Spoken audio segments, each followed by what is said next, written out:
Test af spansk knald fra AFAC. Ikke lige så fedt som de gamle, men lad os se, om man kan noget alligevel.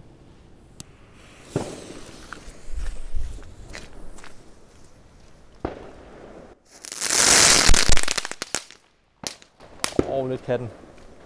Så lad os prøve 3. Resterende her.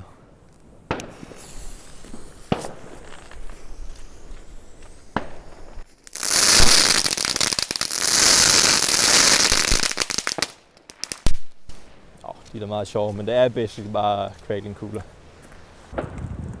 Lige til sammenligning, først så prøver jeg lige sådan en spansk cracker, og så prøver jeg en kæmpe crackling-kugle.